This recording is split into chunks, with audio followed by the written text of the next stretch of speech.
আসসালামু আলাইকুম। আজকে আপনাদের সাথে জলপাইয়ের আচার রেসিপিটা শেয়ার করব। এই আচারটা আস্তে আস্তে থাকবে কিন্তু একদম নরম তুলতুলে ভিতরটা। আর এক বসাতেই আমরা মা মেয়ে 1 কেজি জলপাইয়ের আচার শেষ করে ফেলেছি। মানে এতটাই টেস্টি হয়েছে এই আচারটা। আর দেখতেও অনেক সুন্দর, মানে দেখেই খেতে ইচ্ছে করে এরকম একটা। তো আমি 1/2 কেজি জলপাই নিয়েছি আর কাটাটা আপনাদের সাথে শেয়ার করি। চাকু দিয়ে জাস্ট এভাবে ধরে ধরে করে কেটে নিয়েছি, একদম আটি সহ আর কি। আমি চাকুটা দিয়ে তারপর এটা কেচে নিয়েছি।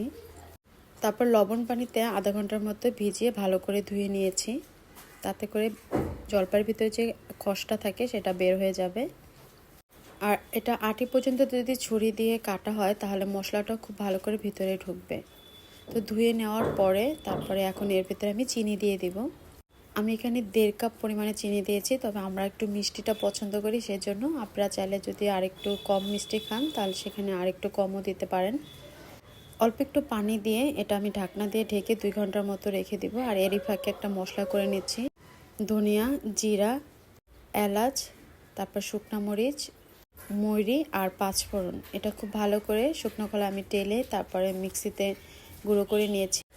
এখন একটা প্যানের ভিতরে আমি 2 টেবিল চামচের মতো সরিষার তেল দিয়ে তার ভিতরে দারচিনি, তেজপাতা দিয়ে একটু ভেজে আমি রসুন দিয়ে দিব। এখানে থেতো করা 5-6টা রসুনের কোয়া নিয়ে এই রসুনের কোয়াটাও আমি ভেজে নিয়েছি।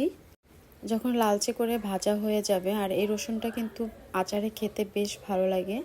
এখন মেখে রাখা সেই জলপাইগুলো আমি এখানে দিয়ে দিচ্ছি। তারপরে মিডিয়াম আঁচে আমি বেশ কিছুক্ষণ রান্না করে নিব। আর অবশ্যই এখানে অল্প একটু লবণ দিয়ে দিব। আর মাঝে মাঝে ঢাকনা তুলে নাড়াচাড়া করে নিতে হবে। আর এই যে চিনির যে পানিটা, এই পানিটাতেই আমার জলপাইগুলো একদম সিদ্ধ হয়ে যাবে, সে পর্যন্ত অপেক্ষা করব। এখানে আপনাদের সাথে 2টা টিপস শেয়ার করি।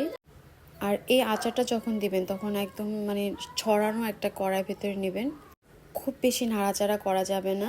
মানে প্যানের হাতলটা ধরে আর কি ঘুরিয়ে নিলে এটা ভেঙে যাবে না আর কি। আর এটা আস্তে আস্তে দেখতে ভালো লাগে সেই কারণেই।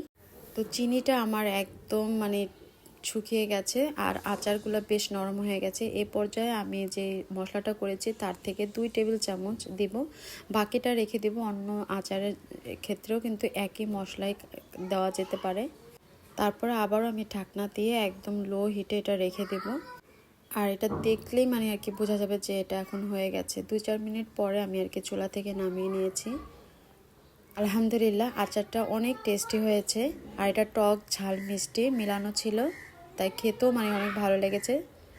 উপর থেকে আরেকটু মশলা আমি ছড়িয়ে তারপর এটা পরিবেশ করেছি। আর এটা আমি তো বললাম এমনি বসে আমরা খেয়ে শেষ করে ফেলেছি। আশা করছি আপনাদের কাছেও ভালো লাগবে। তো আজ এ পর্যন্তই। আল্লাহ হাফেজ।